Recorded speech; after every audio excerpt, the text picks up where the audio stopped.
Good morning. I'm Dr. Steve Stites, Chief Medical Officer here at the University of Kansas Health System. Welcome back to Open Mics with Dr. Stites. Today, we're focusing on perhaps the most talked about in-demand medications of the past couple of years: Ozempic, Wegovy, Mounjaro, and other GLP-1 drugs. I'm just going to say GLP-1 so you know that. These were originally approved as diabetes treatments, and they're very successful, but they're increasingly being used as anti-obesity drugs and maybe heart drugs. It's nice to have a new option for the million of Americans living with obesity, but also with diabetes and maybe some heart disease. However, the supply of these GLP-1 drugs simply is not meeting demand. Today we're asking, what should a patient do while they wait for the supply to improve? We'll meet someone who had to switch drugs and even ration his doses due to insurance and supply problems. And we'll learn how these drugs fit into the bigger picture of metabolic and obesity medicine. Later, we're also going to be chat with Doc Hawk, who's got some interesting news about our summer pests, those wonderful mosquitoes. But first, we're going to do morning rounds. We are visiting with Dr. Larry Quorum, an outstanding board-certified oncologist who, up until today, worked at the Olathe Health Cancer Center. But as of today, the Olathe Health Cancer Center has changed names to the University of Kansas Cancer Center in Olathe. Now, this is just the latest step of integration of Olathe Health into the KU health system, but it's a bigger deal than that. It's not just a name change. It actually has to do with Comprehensive Cancer Center designation. Dr. Quorum, is it still business as usual? By the way, can I just say, you looked really good. I watched you before the program. You're standing in that mirror kind of looking, getting all your stuff all set. You look marvelous, sir. You look marvelous. Just outstanding. Well done. I've got to be ready, yeah. All right. So is today business as usual, or what's changing? Well, I would say yes and no. You know, our usual business is taking care of cancer patients. And we've done that on the Olathe campus for nearly 40 years. I've been here for 20 of those years. So in that regard, it's business as usual. But what's changing is cancer therapy is becoming much more complex. It's becoming much more interesting as a result of becoming much more complex. But what's needed in the modern era to really take care of cancer patients is a multidisciplinary team of cancer experts, researchers, et cetera. And you know, this integration into the University of Kansas Health System and into the University of Kansas Cancer Center for us allows us to immediately expand our team, our army of cancer researchers, clinicians, researchers, et cetera, and allows us to improve the care of our patients. You know, it's pretty fascinating. You think, well, it's just a change of name, but it's actually much more than that, because Comprehensive Cancer Center designation is more than about the name. It's about having to meet all those standards of things you can do. You have to have a certain number of NIH-funded studies or cancer and NCI-funded studies. You have to do a certain number of research trials. I mean, it's a high threshold. Does that change things immediately for the existing patients who are already there, or does that only affect the new patients? No, I think it changes for patients across the board, really. You know, we've always obviously strived to take good care of our cancer patients, and we still do. But again, this offers us really a plethora of new options, clinical trials that we might not have previously had access to these multidisciplinary subspecialty clinics, subspecialty tumor boards. You know, this improves things for the patients. This improves things for the doctors. You know, I can now take a complex patient to a subspecialty tumor board and say, you know, what would you recommend for this patient with this complicated gastric cancer? You know, and I've got radiologists, and I've got researchers, and I've got clinicians there that can all weigh in simultaneously. You know, we have 20 people in the room instead of me in isolation trying to figure out what to do. Now, we may come to the same conclusion, or I may hear about something that I didn't know about. Hey, there's a study for this patient. And so that really opens up new opportunities. You know, that just sounds cool. Are you having fun? We'll see after today if I'm still having fun. We're switching to the new electronic medical record today. So But no, I am having fun. I think this is Yeah. going to be a good thing for everybody. Today, as you guys are rolling into Epic, good luck on that journey. Do you think the integrations worked well for the staff as well? You know, I do. One of the things that's been really not surprising, but pleasing is that, you know, the team, the administrators in the Cancer Center, and people like you, Steve, that are running the show, have really offered us not only a lot of support and help, but actually new staff. We have, you know, new staff members in the Cancer Center. We have new nursing staff. And again, back to this idea that it takes a whole team of people to care for these patients. We're really getting the support and the help that we need. We've got many people on site today as we make the transition to the electronic medical record, you know, to help us through this process. So I think we're in good shape. That's awesome. Listen, good luck on your Epic journey. I remember a few years ago when we were just talking about Olathe that you were giving a talk on anemia at a medical staff meeting in Olathe that I had gone to. I thought, wow, that was a really good talk. And you and I have gotten to know each other, what a great oncologist you are, and had a lot of really important conversations. And I'm just delighted you're there. I'm delighted for Comprehensive in Olathe. That's really a big deal. And the Epic journey is a big deal. You know, you got to get used to it, but man, I love Epic. I would never want to go anywhere else. So thank you. We're excited. We're delighted to be working together, and congratulations to you and your team. Thank you. Appreciate it. All right, we'll see you. All right, we've got a full house today discussing these GLP-1 drugs. I'm joined immediately on my right by Dr. Rick Coldry, our Vice President of Pharmacy and Health Professions here at the University of Kansas Health System. We office close together. I give him a hard time routinely. That's a lot of fun. It's like a sport. Dr. Johanna Peterson is an internal medicine specialist who sometimes prescribes these drugs while working at the health system's Center for Weight Management and Physical Activity. Welcome to our program today. On the academic side, we have two researchers. Dr. Steve Herman is the director of the University of Kansas Weight Management Program. Sir, welcome to you. Good morning.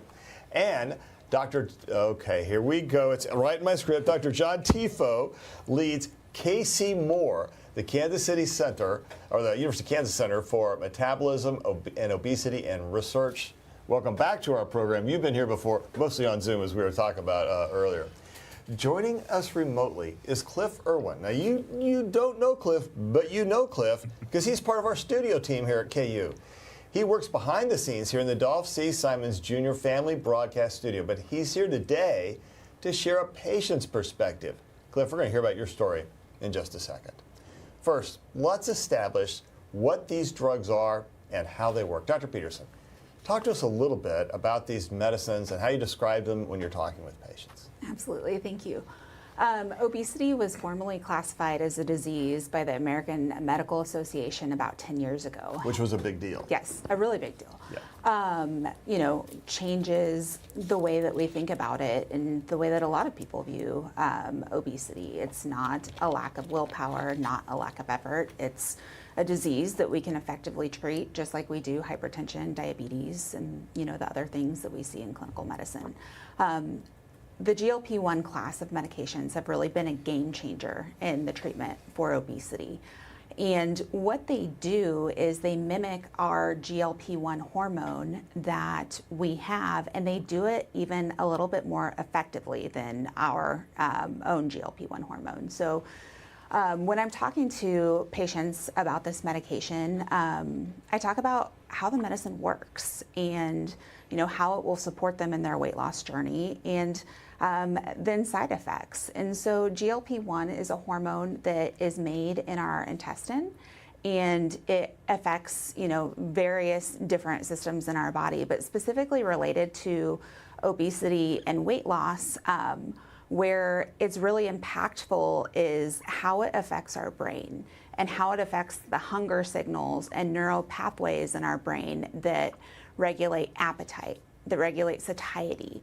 You know, patients on these medications tell me, I don't have food noise. I'm not always thinking about what I'm going to eat. I'm not always thinking about how much I should eat, or, you know, I should be full, but I want a little bit more.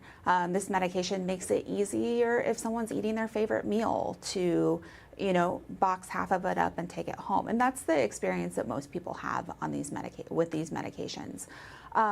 It also helps with managing hunger in the way that it impacts our digestive system. It slows down digestion in our stomach, in our intestines, in our colon. And so if you think about it, if food sits in your stomach a little bit longer, that improves satiety. If you have a big meal and it takes longer to transit through your GI tract, you feel a bit more full. So this medicine does slow gastric emptying, and that's where we see some of the side effects and some of the news stories talking about some of the downsides of this medication. I would say for most patients I see, these side effects are pretty mild. Food is sitting longer in your stomach, people experience nausea, sometimes bloating, sometimes just overall not feeling well. I think that it's maybe similar to kind of first trimester morning sickness, and that is also a spectrum.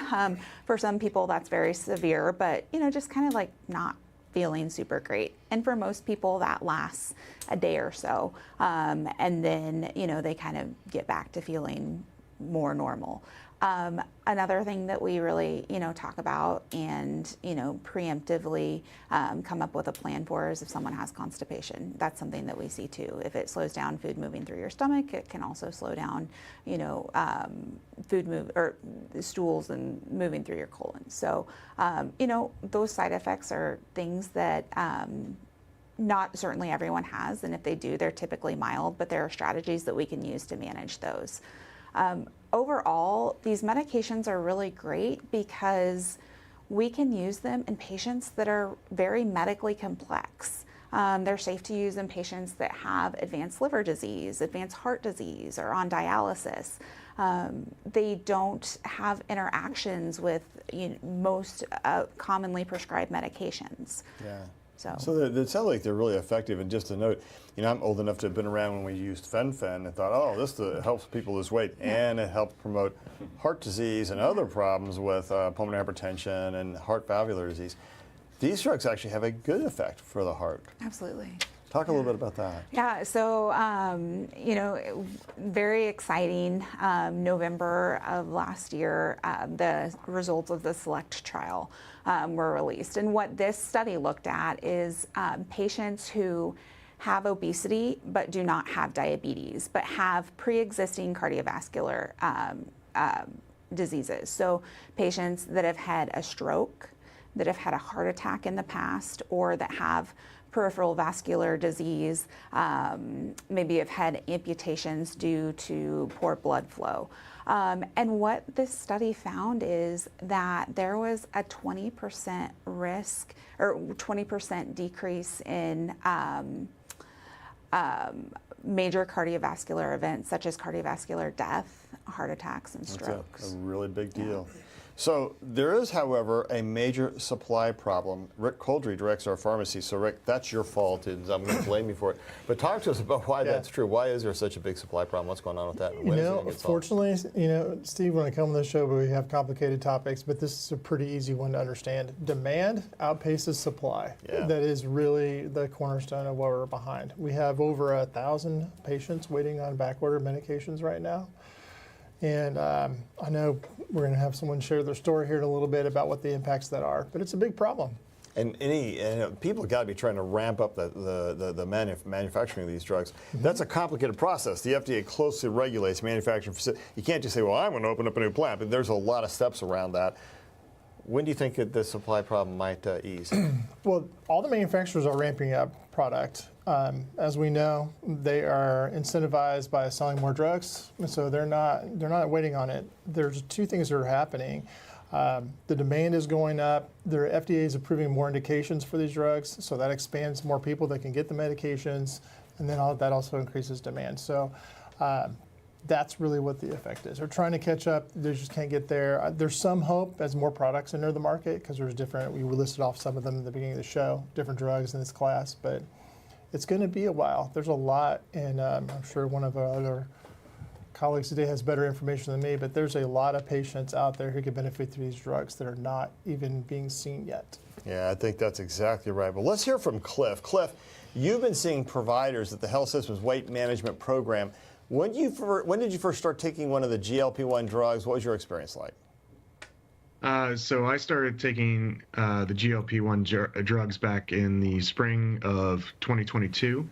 I had gone to our weight management clinic, and after seeing my primary care physician, I had struggled with weight over the years, and I'm sure the pandemic didn't help out, but I had topped out over 300 pounds, and I knew there was something I needed to do. I needed to change. I wanted to live a better life, not just for me, but for my family, and so she recommended that I try an option like GLP-1, and so I actually started on Mounjaro. And I was on that for at least 6 months with working out, and saw great benefits from it. Definitely curtailed my appetite. Didn't make me think about going to get a snack even though I wasn't hungry, and had a great result. I actually ended up losing, in the first year or so, I had lost about 50 pounds. That's awesome. And how long have you been on these drugs altogether? So I've had to bounce drugs. So I was on Mounjaro. I was barely pre-diabetic when I first started. So I was approved, and then the insurance, once I wasn't pre-diabetic anymore after I had checkups, I got a letter in the mail that said, we're no longer covering this for you. So you did too well. You did too good. That's really great. Okay, go ahead. Yes. I love insurance. I love healthcare in America. Go ahead.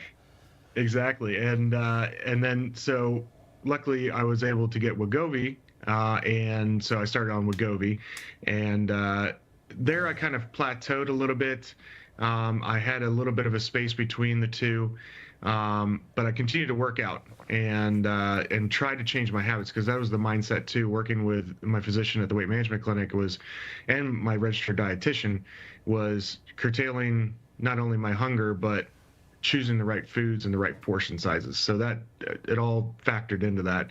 But I got onto Wegovy, and I was on that for up until January of this year. And then I got another letter in the mail that said, hey, if you want to continue this is going to be, this much money a month. And I couldn't afford that. So working with my physician again, looked at other options, and Zepbound just happened to be coming onto the market, or approved by the FDA. And so I got on that list, and then there was the supply chain issue. So I started rationing my last 4 doses of Wegovy and made them last through the middle of March. So I was actually, instead of taking it every week, ended up taking it every other week, and then the last one I kind of held on to for a month, which is probably not recommended, but I was trying to get the most out of my medication, and I finally got approved in March for Zepbound, but it didn't. It finally came in 2 weeks ago. So. All right. So you're back on therapy, and how's that going so far? So far, so good. I've actually got one right here. Today is my shot day. Awesome. And, nice camera shot of your shot day. It's like you worked in the studio or something. Maybe, I don't know. It's worked well. I can start. My hunger pains were coming back when I came off of Wegovy, and I was doing the best I could mentally and working with my registered dietitian to curtail it, find healthier options throughout the day, how to eat. And I felt like it did a good job. I did gain some weight back, but I didn't go back to where I started. So I felt like that was a win. And now I'm feeling like I did before when I was on the medication, where I could manage it better throughout the day, where sometimes I do have to remind myself, hey, you know what? You haven't eaten anything in 4 or 5 hours. You should eat a little something so you don't get lightheaded or, pass out, especially when I'm carrying a camera on stories for the show. Yeah, that would be good, since sometimes you have to put up with me like that. So, well, listen, congratulations on that outstanding experience. I want to talk to Dr. Herman for just a minute. Hearing Cliff's experience, it sounds like he's not just relying on one single bullet, or magic bullet for weight loss. How important is this multifaceted program he's got? He's talked to a dietitian, he's been working out, he was more careful about what he eats. Talk to us a little bit about the importance of that. Yeah, and I think like Dr. Peterson said, we understand obesity is a very complex disease. And so the providers in our group can put a patient on the right path, the right treatment plan for them. And generally that treatment plan includes some other health and wellness, nutrition, activity programming. And so whether that's meeting with the registered dietitians one-on-one, some of our group settings, or even cash pay programs, those programs will help patients identify, like you said, high quality foods to eat, improve our nutrition, be active. Those things are helpful regardless if we lose weight. If we can improve those things, we can improve health in a lot of areas. And so I think Cliff did a great job of making sure he's understanding this bigger picture. The other thing it gives us, from a research space and in the clinical space, is really a paradigm shift in how we talk with patients about managing their weight and their nutrition. In the past, the focus was on reducing calories and trying to help people feel full. And now we have some really effective drugs that can do that part. And so some of the conversations shift to making sure we have foundational nutrition. So there's some patients, like Cliff just mentioned, just don't feel hungry and realize that they've gone 4 or 5 hours without eating anything. And we also know that we need a certain level of protein in our diet. It can help maintain muscle and potentially offset some of the muscle loss that might happen with some of these medications. Exercising and being active can help maintain or build muscle. And so all of those health behaviors can make a big difference. And then if there is a period where the supply chain issue impacts the medication they have, they can start relying on some of those other health behaviors to maybe manage and weather that storm a little bit more effectively. Yeah, that's awesome. And I love that term, food noise. I hadn't heard that before. That is true. I mean, you do it. And as you get older, I think it gets harder, actually. At least I heard a lot of those voices now. I didn't hear those voices when I was a few years ago. All right, so there are thousands of people who are waiting on some of those drugs. We've heard about the stories, but Dr. Tifo, tell us a little bit about the research going on here with KC Moore. In KC Moore, there is research focused on GLP-1 agonist. We're really interested, and other people in our team, our larger KC Moore team, are really interested in the rapid skeletal muscle mass loss that occurs on these drugs. And so if you lose a lot of muscle mass, that can negatively impact your function and your metabolism. And after all, the ultimate goal is to have healthy aging and be functional, right? And so there is some concern there, and so there's been some studies proposed and started looking at ensuring that people do either aerobic or resistance exercise to help maintain that muscle mass, but we'll see if that is effective. Big Pharma is actually coming out with drugs that you'll take with the GLP-1 agonist to prevent the muscle mass loss, and I just think that that's short-sighted. And so that's my concern as a physiologist and someone that studies exercise and metabolism, is that we don't forget these fundamental tenets that you need to maintain your activity, maintain your strength and your physical function. This isn't just a one-tool thing to treat obesity. But yeah, that's one big focus. And then we have another investigator who really tries to study why the altered food signals occur. What is the disruptions in satiety? And one of our investigators, Matt Morris, has a really interesting study showing that altered liver metabolism affects neuronal signaling to the brain and affects satiety. And exercise will actually help maintain that appropriate signal from the liver to the brain. So that's some of the highlights. Yeah, that's a really big deal to think about like that. But there are some side effects with the skeletal muscle loss and other ways to go about that. So, Dr. Peterson, what do you tell patients about exercise, and how do you make sure they don't have skeletal muscle loss? And that's, by the way, for those out there, that's kind of most of the muscles in our body, those muscles that help you do bicep curls and make us look cool. Yeah, absolutely. So, one important thing about exercise is I have a lot of patients tell me, I've been working out with a personal trainer. I've been working out really hard at the gym and I haven't lost weight. And so I stopped. I thought, if I'm not losing weight, what's the point? And so just changing that mindset to exercise not being tied to the number on the scale. Exercise is important. Even if someone doesn't lose a pound, it will improve their health. So just trying to reframe exercise. And then a lot of people will also say, I just don't feel motivated. And I think a lot of us fall in that category, aside from those who run marathons or bodybuilders or personal trainers. And most people don't want to set their alarm and wake up to work out, or would rather go to, happy hour with their friends than go for a run. And so, I think just acknowledging that it's not a personal failure if you don't feel motivated to work out, and encouraging patients to maybe, schedule some exercise in their day like they would in an appointment or a meeting. Look at your week, find a time when you think it would work for you, pick an activity that you enjoy, and just try to make it a habit and a routine. So I'm going to throw this out to the panel. You guys just kind of all, whoever wants to pick it up. If you're fat, it's your own fault. You're not working out. You're not eating too much. Is that outdated? Is that no longer the story? Yeah, I think it's outdated. Talk to us. Well, I think there's been so many environmental changes. It's not that our physiology or our genetics has changed in the last 100 years. It's that our environment has changed. So the food has become more addictive or more or more, delicious. You mean the fact that food companies want to put salt and fat on everything to make it Yeah, taste good? Lay's potato chips. Yeah, there's some great stories about how they developed the Cheez-It or the Dorito to have this optimal taste and crunch. And we drink so many more calories as well. That's a big problem, is drinking calories. And it starts with little, toddlers drinking apple juice all day. I mean, so there's just all these different behavioral changes or environmental changes that have forced behavioral changes that add up both on the physical activity side and on the consumption side that have led us to where we are today. So to say it's someone's fault is really short-sighted when it's 70% of the population now is obese or overweight.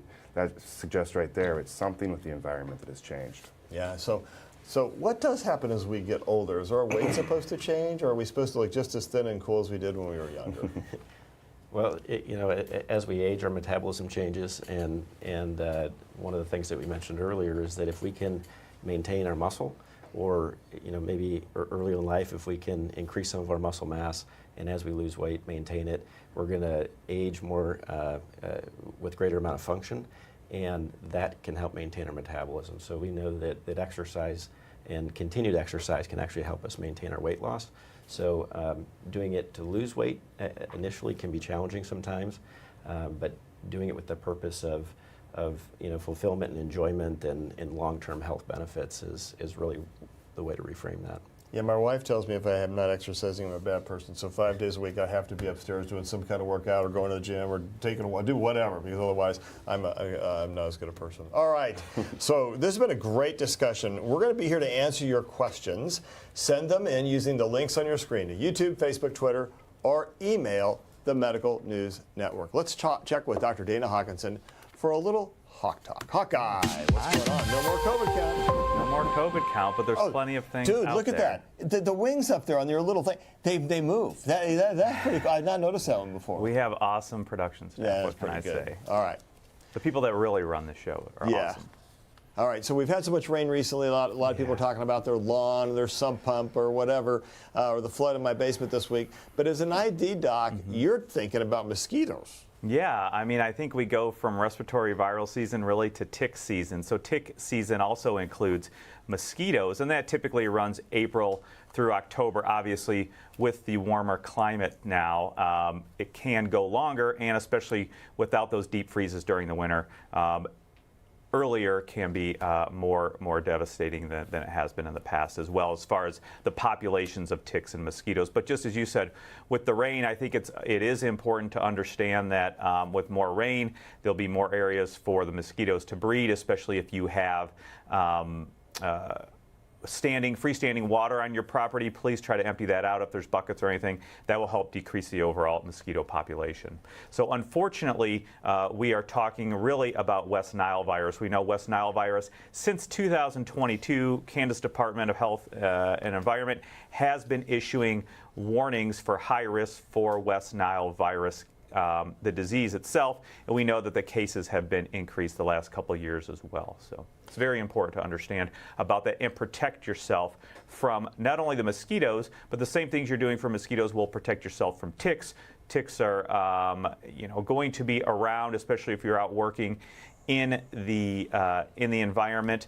A lot of people are focused on Lyme disease. However, Steve, we should note we don't really have a lot of Lyme disease around here. There are more concerning and more prominent diseases such as Rocky Mountain spotted fever, ehrlichiosis.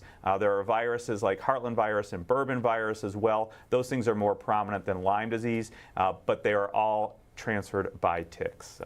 You made a good point with this water and the standing water and the spraying, etc.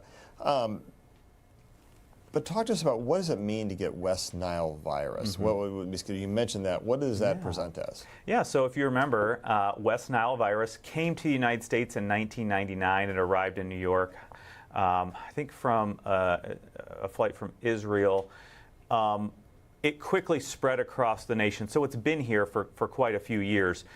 West Nile virus is a virus. The main host is birds, and then it is transferred to intermediate hosts by mosquitoes that are feeding on the birds or other animals that may have been fed on previously as other intermediate hosts, and then transfers to humans in that way. Now, what we should note is that the vast majority of cases of West Nile virus, people will have the virus from a mosquito and not even know they're ill. 1 in 5 will probably have some illness, including fever.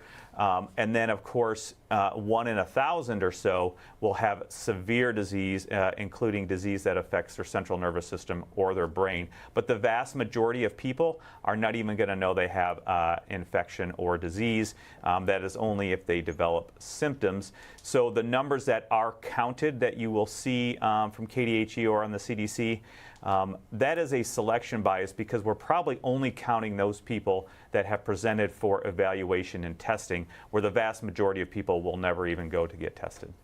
All right, so just one gear switch for just a moment. JN1 was the COVID variant. Now something about K2, and I'm not talking about the mountain. Right. I'm talking about another variant here. Right. KP2 is becoming the more dominant variant in the United States of about 30% of what is forecast or from the latest data from a week ago. But again, these variants are all derivatives of JN1 variant, and we should note that really fundamentally there is not really anything different with this virus or the disease it causes. The best part is we have now gained population and individual immunity with vaccination and infection and reinfection as well. Yeah, I think that's a big darn deal, and we know it's staying low in wastewater, so we'll watch for that.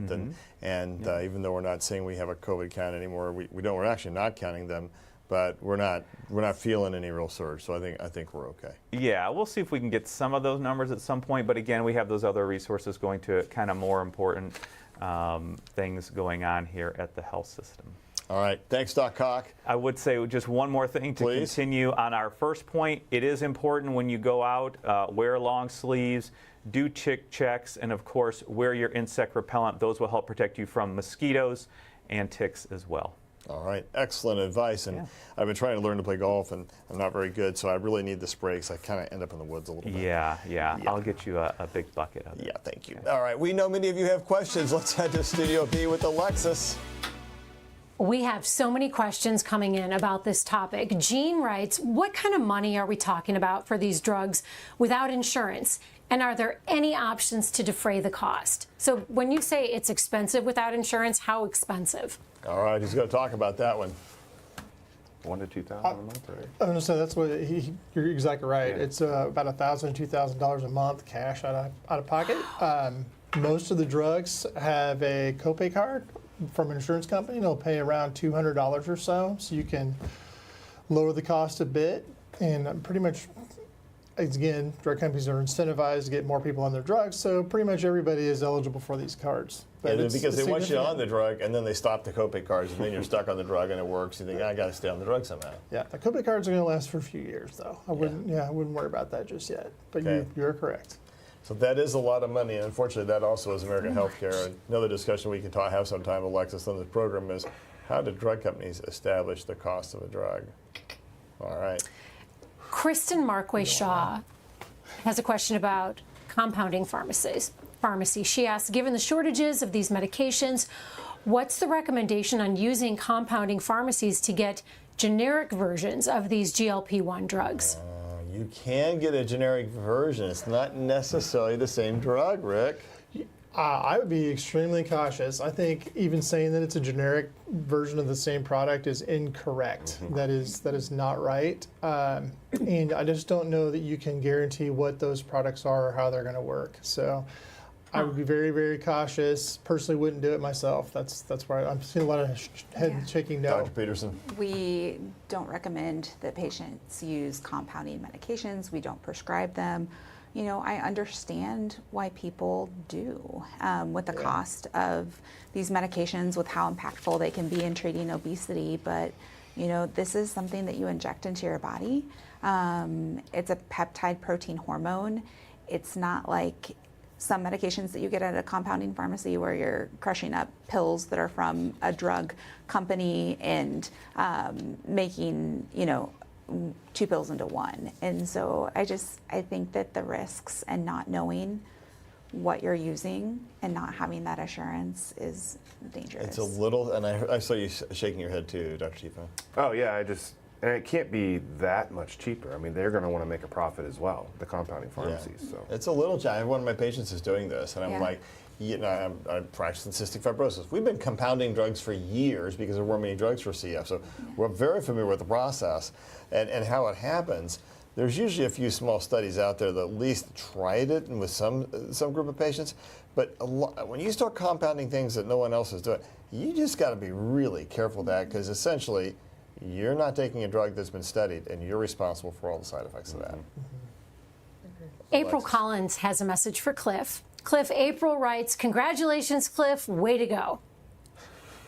Thank you. We all So, feel the Cliff, same way. We know you've been working so hard. You have worked hard. I just want to say, you know, I remember seeing those pictures of you on your scouting activities with your son, I think. Is that right? Yes. Is that going a little better now with exercise and weight loss? How much better is that? It definitely is. You know, I get around a little better. I can feel a difference, and definitely that's one of my short-term goals. Next summer, we're going to Philmont Scout Ranch, which is a huge ranch out in northeast New Mexico for the Scouts, and you hike in the Rockies. And not only do I want to meet the weight requirement to go out into the mountains, but climbing those mountains at elevation, I'm going to need some strength and conditioning, and so that's definitely part of the goal, to lose this weight in the short term. Weight loss with exercise, nutrition, and GLP-1. I like it. All right, And Alexis. We're witnesses to how hard Cliff works, just to let everyone know. I mean, he comes into work, we're complaining about being tired, and he says, yeah, I've been up since 4:45. Today was my leg day. So he religiously is working at this. Jeremy has a question. Jeremy wants to know, who is the ideal patient this will help? I think losing some weight and getting healthier is such a common concern, but how do you know that you're one of the people that the medication is the right path for? Dr. Herman, Dr. Peterson? Sure.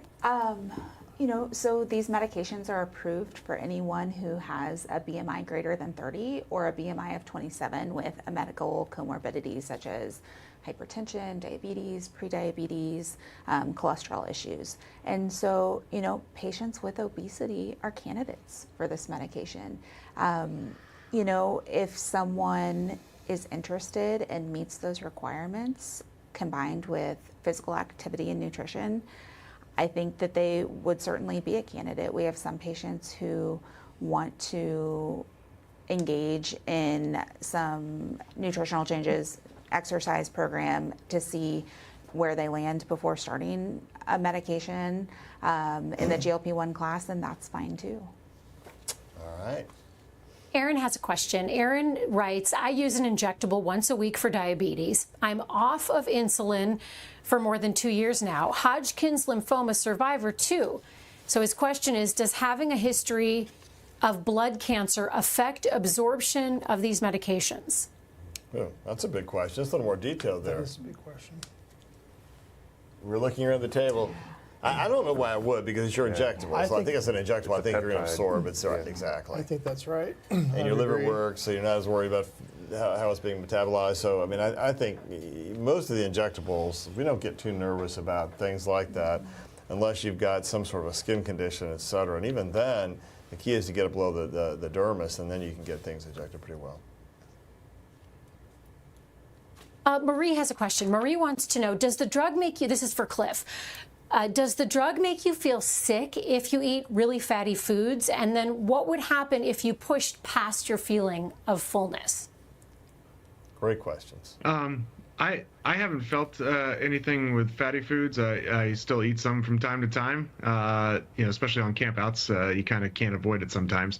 But as far as the fullness goes, it's portion control no matter how you look at it. When I first started on it, I was still overeating a little bit, and you could tell I did feel really full. I mean, to the point of, it's almost like after a Thanksgiving dinner that you ate too much food and you just want to lay down and kind of get some relief. But it kind of quickly teaches you to portion control. Otherwise, you're not going to feel very good. Interesting. That's awesome. Well, this has been a great discussion. I mean, a great discussion. And I'm thankful to all of our guests for having been here today. I know you guys all have a lot of things to do. I do want to hear final thoughts, though, from each person before we go. Cliff, I'm going to start with you. I think for my final thought is I'm glad there's things like these GLP-1 drugs to help guide patients like me to live a healthier life. But I also would caution people to just rely on those, as we've discussed, diet, exercise, the medication. I was somebody that came in initially that didn't want to get on any kind of medication. I wanted to do it on my own, and I realized that I needed that assistance, and it's okay to get that assistance, and it's been a great journey, and I hope it continues. And like I said, my goal is to live a longer, healthy life, not only for myself, but for my family. So hopefully for people out there that are in the same boat, they're able to get the medication that helps them out on their journey. All right, that's a pretty darn good thing. Rick Coldry, by the way, get the drugs, Bruce. Let's go. Thank you. I got two things that came to mind during our discussion today. One is what we don't really know is what are the long-term effects of being on these medications. And I'm just curious about what kind of programs or support or other things can we evolve or put into place to get patients to a healthy weight and healthy behaviors, and then can we get the medications off of them? And because affordability is a big thing that came up today. That's a big challenge. It's a big problem. And then just thinking for a minute about the compounding pharmacy question, I would say if you're going to spend money on that, can you get to a registered dietitian for your money first and learn something about healthy food and healthy eating? Those folks are awesome. I think they're underutilized and they're readily available. Sometimes they're in your local grocery store and you can have a good conversation and get started. Thank you, sir. Dr. Tifo. I'd like to highlight again Dr. Peterson's point about disassociating physical activity and exercise from weight.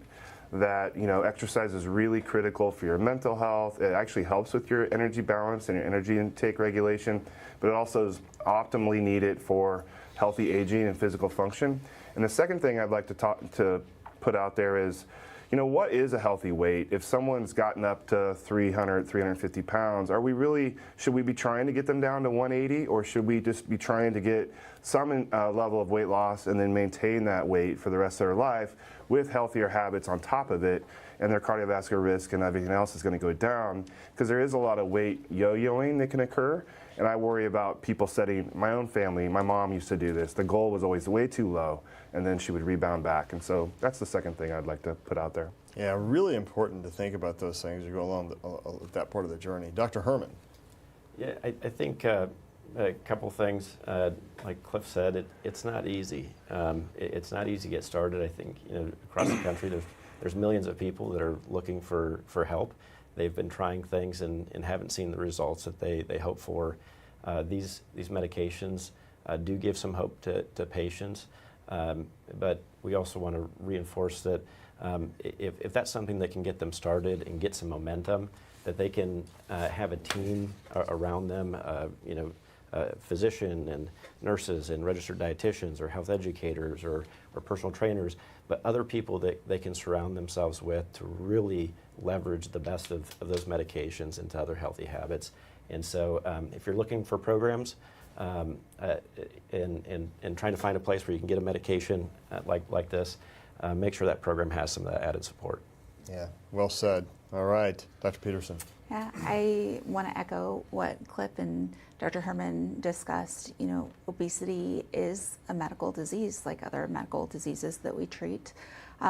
It's not a personal failure. It's not that someone's not self-disciplined or not trying hard enough. And this is a really exciting time in the treatment of obesity with these medications, and then the other pillars of support we have, like physical activity, good nutrition, and the shortages are frustrating. The lack of insurance coverage is frustrating, but with time and, drug development and ways and strategies to hopefully make these more affordable, I hope that obesity treatment will be available to more people who struggle. I think our society has had a history of a little bit of fat shaming. Absolutely. And I think the medical profession has been guilty of that. And I think there have been times in my clinic I've not done a great job around that. And as you listen to where we are today with our understanding of obesity, to your point, if 70% of people have it, it's more than just willpower. This is a question of, we have a lot of it. We can see the same thing in many of the risk factors around cardiac disease and cancer. So much of our environment shapes how we are. And I think we have to have a reckoning between industry, health, nutrition, and start really talking and having that conversation. But what does it mean to be a healthy eater? And what does it mean to make sure we treat obesity as a disease and not as a personal fault? Hey, thanks again to all of our guests and to our audience. Remember, we said it before, faith, hope, and science, it can lead to remarkable things like new treatments for a medical disease called obesity. We'll see you soon. A years-long journey to save his failing heart. I'm Alexis Del Cid. On the next All Things Heart, how Brian Pitts went from patient to survivor and now thriver on an incredible mission. Subscribe to our morning medical update and open mics with Dr. Stites podcasts. Now everywhere podcasts are available.